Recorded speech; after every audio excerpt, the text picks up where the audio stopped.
Welcome to Maheshan IAS. Your rank is our responsibility. जय हिंद दोस्तों। प्रधानमंत्री श्री नरेंद्र मोदी ने एक बार कहा था, I want this government to be criticised. ध्यान से देखिए इस लाइन को, क्या लिखा है उन्होंने, I want this government to be criticised, criticism makes democracy strong. दोस्तों आज 8 मार्च है। आप सबने देखा होगा कुछ समय पहले गवर्नमेंट ने एक ऐसा कानून लाया जिसके लिए पूरे देश में विरोध हुआ, लेकिन उस कानून के विरोध में बहुत सारे लोगों ने आज एक प्रदर्शन रखा था दिल्ली में। लेकिन जिन लोगों ने उस प्रदर्शन का नेतृत्व करने के विचार किया था उन सबको हाउस अरेस्ट कर लिया गया। यानी कि भारत में जो समर्थक थे यूजीसी के कानून का, उन लोगों ने तो भली भांति पूरे भारत में अपना प्रदर्शन दिखाया और उन्होंने बोला कि नहीं, यूजीसी कानून जो है लागू होना ही चाहिए। वो तो अच्छा हुआ सुप्रीम कोर्ट का कि उसने जो है इसको स्ट्रक डाउन कर दिया। लेकिन आज जो उसके समर्थक जो थे उन लोगों ने आज रखा था कि भैया आज जो है 8 मार्च को दिल्ली में हम लोग रामलीला मैदान में एक आंदोलन करेंगे, एक प्रदर्शन करेंगे शांतिपूर्ण तरीके से। लेकिन चाहे वो दिल्ली पुलिस हो या दिल्ली की सरकार हो, उन सब ने जो है इस पर क्या लगा दी, रोक लगा दी और सारे जितने भी नेता थे उन सबको जो है पकड़कर हाउस अरेस्ट कर लिया। अब देखिए ये सरकार का कैसा दोहरा एक चरित्र है। This is called hypocrisy. जो लोग यूजीसी कानून के समर्थन में थे उन लोगों ने भली भांति जंतर मंतर से लेके रामलीला मैदान से लेके पूरे देश में समर्थन दिखाया, लेकिन जिन लोगों ने अगेंस्ट में बात की आज उनको जो है अपनी बात रखने का भी मौका नहीं दिया जा रहा। तो फंडामेंटल राइट्स की जब बात करते हैं, मौलिक अधिकार की, तो मौलिक अधिकार सिर्फ सेलेक्टिव लोगों के लिए नहीं होनी चाहिए, बल्कि आप अगर मौलिक अधिकार दे रहे हैं, फ्रीडम ऑफ एक्सप्रेशन दे रहे हैं, फ्रीडम ऑफ स्पीच दे रहे हैं, अभिव्यक्ति की आजादी दे रहे हैं, तो सभी समुदाय के लोगों को मिलनी चाहिए। लेकिन जब सरकार सेलेक्टिव हो जाती है तो वहां पे जो है बात बिगड़ जाती है, और ये सेलेक्टिव जो चीजें हैं वो सही नहीं है।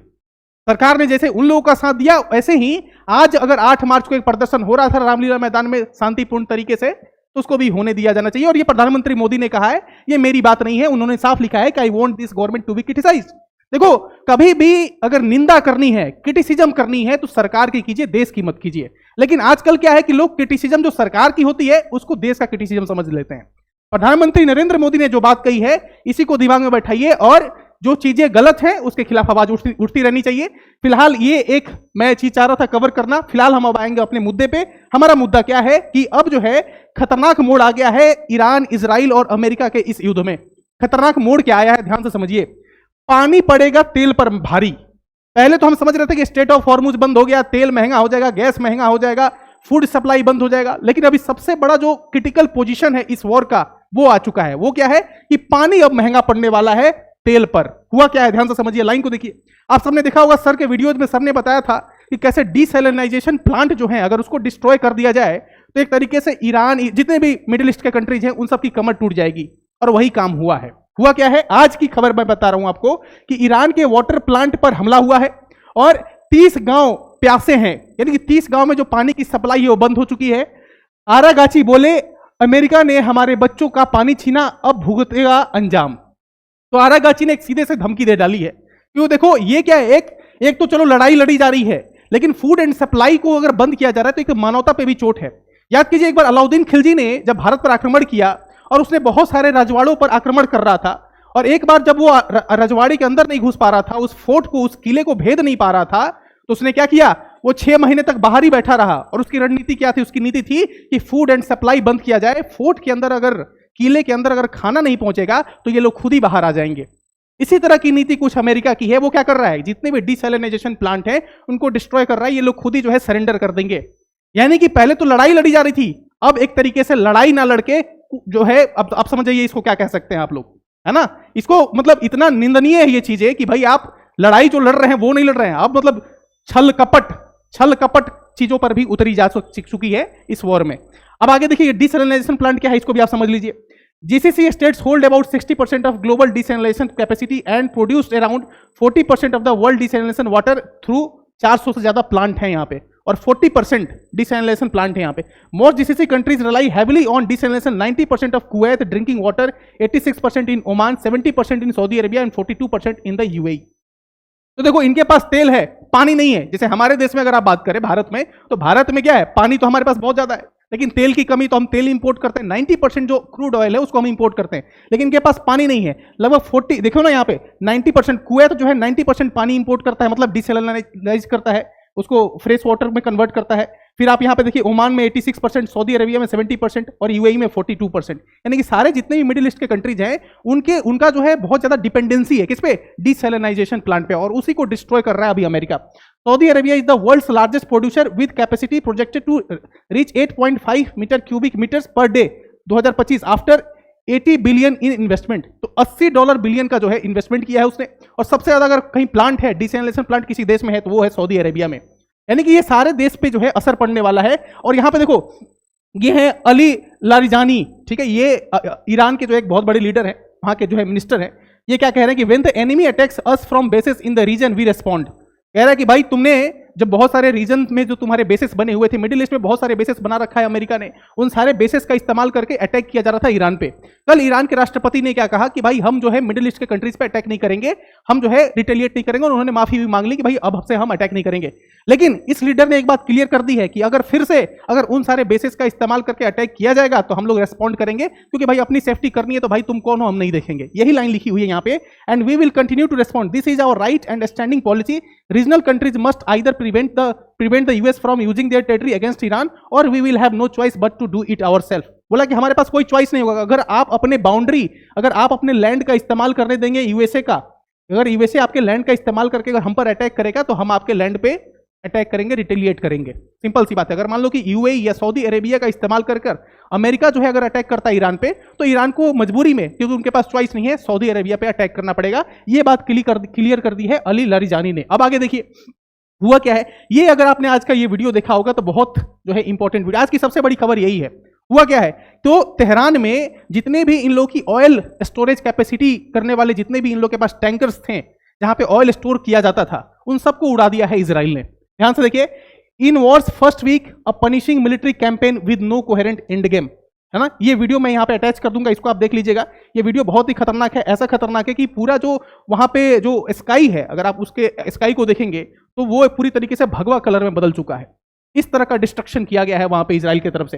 लेकिन यूएस का जो सेंट्रल कमांड है उसने क्या कहा है, एक और ये भी लाइन पढ़ लीजिए।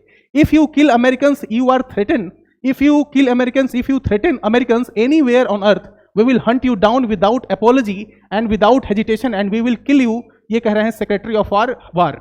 क्या कह रहे हैं कि भाई इस दुनिया में तुम कहीं भी होगे, इस पृथ्वी पर तुम कहीं भी होगे, अगर अमेरिकन को कभी डराया, अमेरिकन को कभी धमकाया और अमेरिकन को कभी मारा तो चुन कर मारेंगे, बिना माफी के मारेंगे। यानी कि अमेरिका तो क्लियर कर चुका है ये कि भाई कुछ भी हो जाए हम ये वॉर को जो है खींचेंगे। और लगभग अनुमान लगाया जा रहा है कि सितंबर तक जो है ये वॉर चला जा सकता है, सितंबर तक ये अनुमान लगाया जा रहा है। लेकिन एक और दिक्कत है, अगर अमेरिका की आप असेंबली को देखेंगे कांग्रेस की, तो कांग्रेस जो है पूरी तरीके से क्रिटिसाइज कर रहा है। अभी इलेक्शन होने वाले हैं अमेरिका में, मिड टर्म इलेक्शन होने वाले हैं, और ट्रंप की पूरी तरीके से जो पॉपुलैरिटी थी वो बहुत डाउन हो चुकी है। तो ऐसा अनुमान लगाया जा रहा है कि ये वॉर की वजह से कुछ बेनिफिट मिल सकता है ट्रंप को और कुछ सीटें वो जीत सकते हैं, लेकिन जो पॉपुलैरिटी वो बहुत डाउन है। लोग वहां पे बहुत ज्यादा क्रिटिसाइज कर रहे हैं, जो सेनेटर्स हैं वो भी बहुत ज्यादा क्रिटिसाइज कर रहे हैं, लेकिन ट्रंप जो है वो रुकने का नाम नहीं ले रहा है। आगे चीज देखिए ध्यान से, हिरोशिमा 1945 और नागासाकी, दो जगहों पे अटैक हुआ था जापान में आफ्टर वर्ल्ड वॉर 2 वहीं से खत्म होता है।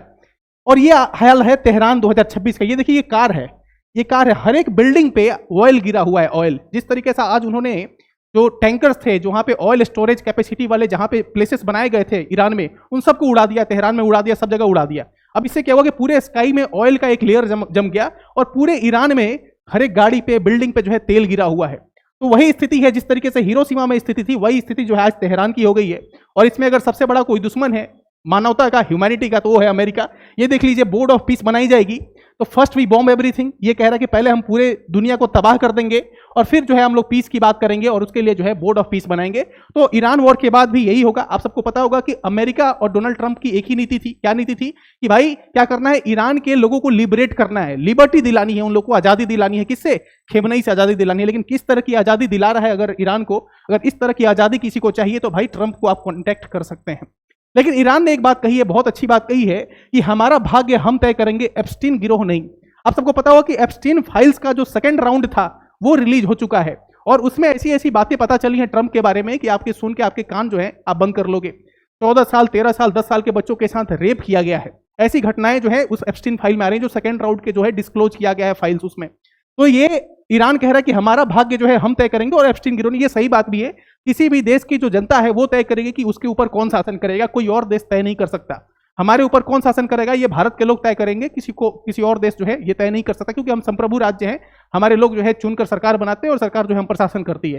लेकिन जिस तरीके से ये जो ठेकेदारी ले चुके हैं ट्रम्प साहब कि भाई पूरी दुनिया में हम ठेकेदारी करेंगे और किस देश पे किसका शासन होगा हम तय करेंगे, तो इसको जो है नकार दिया है ईरान के जितने भी लोग हैं, क्योंकि इनको उम्मीद थी कि भाई जिस तरीके से खेमनेई का शासन रहा है और खेमनेई ने वहां के बहुत सारे लोगों पर ब्रूटल अटैक किया है, बहुत सारे लोगों का असैसिनेशन कराया, बहुत सारे लोगों को उसने मारा, बहुत सारे विद्रोह का दमन किया, तो वहां की जनता के मन में बहुत सारा आक्रोश होगा। लेकिन जैसे ही खेमनेई की मृत्यु हुई और मृत्यु के बाद जनता ने खेमनेई के प्रति जो है अपना एक संवेदना दिखाया, एक प्यार दिखाया, इसकी उम्मीद ट्रंप ने नहीं लगाई थी। अगर जनता ने जब तक समर्थन, अगर ईरान की सरकार को, ईरान के जो लीडरशिप है, जनता का समर्थन प्राप्त है, तब तक ईरान में आप रेजिम चेंज नहीं कर सकते। लेकिन याद कीजिए एक समय था जब अमेरिका ने ईरान में रेजिम चेंज कराया था और रेजिम चेंज करा के शाह पहलवी को बैठाया था वहां पे। शाह पहलवी से पहले वहां पे एक प्रेसिडेंट हुआ करते थे, उनको हटाकर सीआईए और अमेरिका ने हटाकर इस शाह पहलवी ईरान के शाह को बैठाया था। ये 1979 का दौर था और उस समय लिटरेसी क्या थी, यूनिवर्सिटी में फीमेल रेशियो क्या था, यूनिवर्सिटी में डिग्री कितनी थी, ये सब आप एक बार डेटा देख लीजिए और 2026 का ये डेटा क्या कहता है, यानी कि 1979 से 2026 में क्या डिफरेंसेस आए ये देख सकते हैं। अमेरिका वो देश है जहां पे आज तक कोई राष्ट्रपति नहीं, आज वर्ल्ड वुमेन्स डे है और वुमेन्स डे पे एक बात कहूंगा कि जो यूएसए है, आज तक यूएसए में कोई फीमेल प्रेसिडेंट नहीं बन पाई। इतने साल के इतिहास में, इतने साल की आज़ादी में अमेरिका के आज तक कोई फीमेल प्रेसिडेंट नहीं बन पाई। वो शायद वुमन एम्पावरमेंट की बात करें तो एक तरीके से मजाक सा लगता है ना। तो मतलब हम भारत में देख लो ना, भारत में प्रधानमंत्री हो, मुख्यमंत्री हो, राष्ट्रपति हो, सारे जगह पे आपने फीमेल को देख रखा है। इंदिरा गांधी रही है हमारी देश की प्रधानमंत्री, द्रौपदी मुर्मू जो है, प्रतिभा देवी सिंह पाटिल जो थी वो हमारे देश के राष्ट्रपति थी। लेकिन अमेरिका के इतिहास में अगर आप जाएंगे तो कोई भी आपको प्रेसिडेंट देखने को नहीं मिलेगा, फीमेल प्रेसिडेंट देखने को नहीं मिलेगा। वो लोग जो है दूसरे देश में जाके वहां के लोगों के इंपावरमेंट, फीमेल इंपावरमेंट की बात करते हैं, तो वहां का आप एक बार फीमेल लिटरेसी से लेके डॉक्टर्स में, स्टेम में, साइंस, टेक्नोलॉजी, इंजीनियरिंग और मैथमेटिक्स में कंट्रीब्यूशन देख लीजिए। तो ऐसा नहीं कह सकते कि भाई बहुत ज्यादा पीछे था ईरान, जो है बहुत ज्यादा पीछे था और उसको बहुत ज्यादा जरूरत थी कि वो मॉडर्नाइज हो जाए। एक और चीज है, modernisation is not equal to westernisation, modernisation is not equal to westernisation. जब ये बात हमें समझ में आ जाएगी तो अमेरिका जैसे देश जो है ऐसे ही खत्म हो जाएंगे। हम लोग मॉडर्नाइजेशन को वेस्टर्नाइजेशन समझ लेते हैं, वेस्टर्नाइजेशन को मॉडर्नाइजेशन समझ लेते हैं, यही हमारी दिक्कत है।